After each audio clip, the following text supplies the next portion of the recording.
Welcome to Plantified, because growing should be for everyone. Today we're talking about the most important thing in indoor growing, light. Not any light, grow light. What is grow light? Grow light is the light that actually is being used by the plants. For example, we have a LED here. Don't worry about the lamps, we're talking about the lamps that you should use in the next video. This is an example of a lamp. It has a lot of LEDs. This plant, for example, would benefit from this type of light. And you don't need the sun. If you look at sunlight and the solar radiation spectrum, you can see that only a small range of the total wavelength range emitted by the sun is actually usable for plants. You might ask what will happen with the rest of the radiation. It simply turns into heat.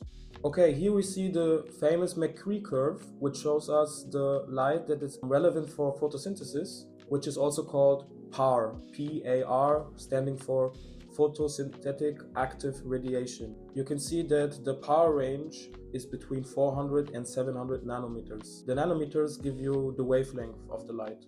If wavelength is an unusual quantity for you, don't worry, you can just think about it as the color of the light. Every color has a unique wavelength. So now you know what type of light the plant actually needs. And of course, to achieve this, we can use LEDs, light emitting diodes. Those are efficient enough to grow indoor, so the sun is actually not needed anymore.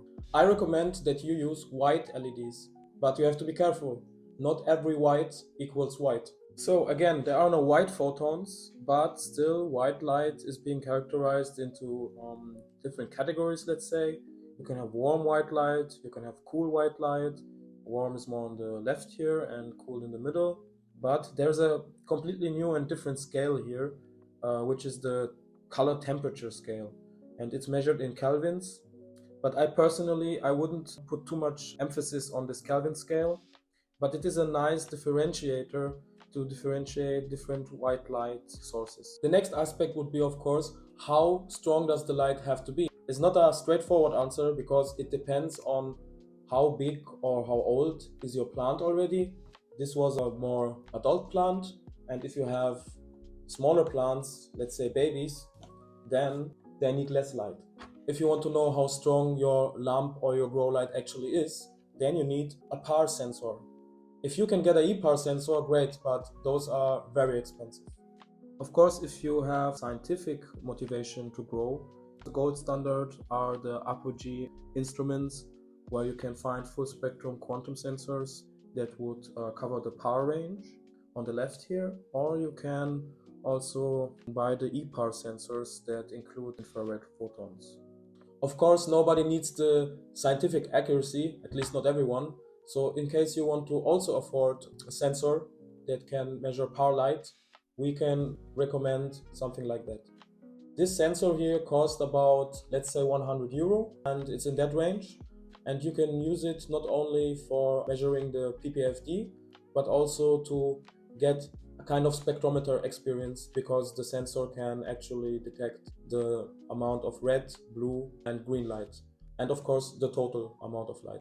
It's also giving you the LI. And if you want to really save money and you are not so interested in accuracy, then you can use also the downloadable photon app, which also helps you to create a PPFD map, but this sensor does it as well. So as we said before, how strong the light is indicated by a metric called PPFD.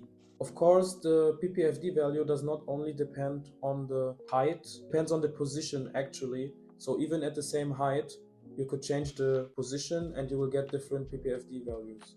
PPFD stands for photosynthetic photon flux density. Of course, as said before, it's not as trivial as a lot of people think. There is not one number, one amount of PPFD that is fitting for every plant. And even if you stay with one plant, you still have to ask yourself, how high is the plant yet? What is the age of the plant? This all determines how much PPFD you actually need. If you use carbon dioxide enhancement to boost your growth, then you can actually go even higher with the PPFD values. But let's say you have an ambient amount of CO2, which is 400 ppm, then for this purpose, it's maybe a good idea to look into our Google sheet that we prepared for you. You can find it in the description. In this publicly available sheet, you will find different ranges that have been recommended for different phases or stages of the plant, namely the germination phase, the seedling phase, the vegetative growth phase, and the fruiting or flowering phase. Of course, we will talk about the whole life cycle of the plant and the different phases more in detail in different videos. But please be aware that you have to take care about the right amount of PPFD depending on the age and the height of the plant.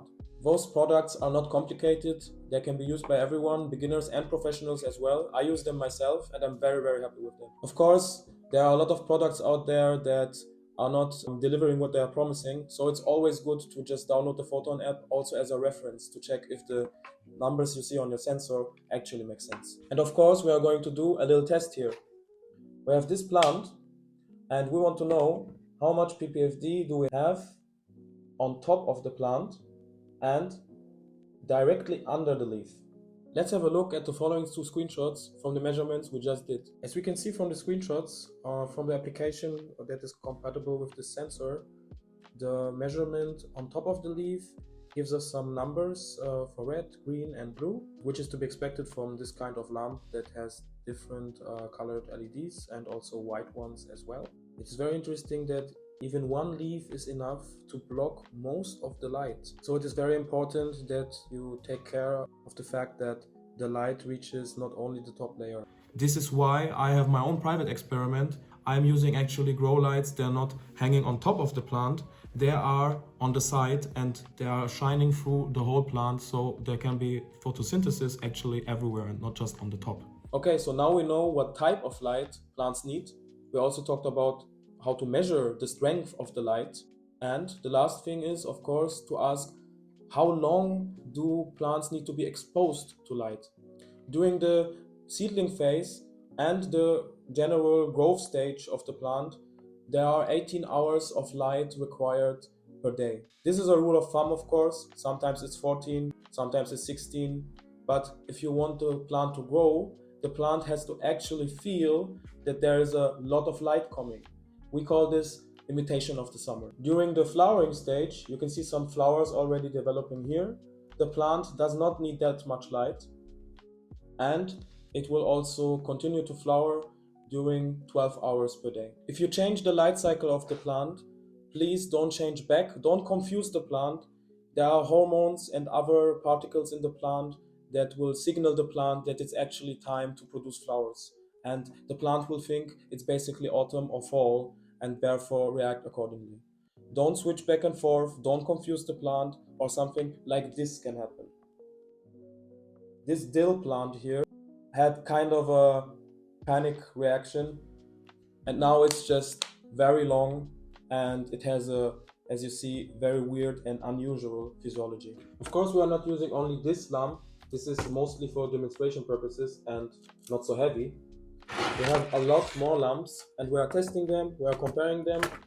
And if you want to know what lamp is the best or how to actually choose what lamp to use for your growing purposes, here's another one, quite heavy and also quite expensive. If you want to know what lamp to choose, be sure to watch our next video. Okay, to sum it up, today in this video we talked about the following key points.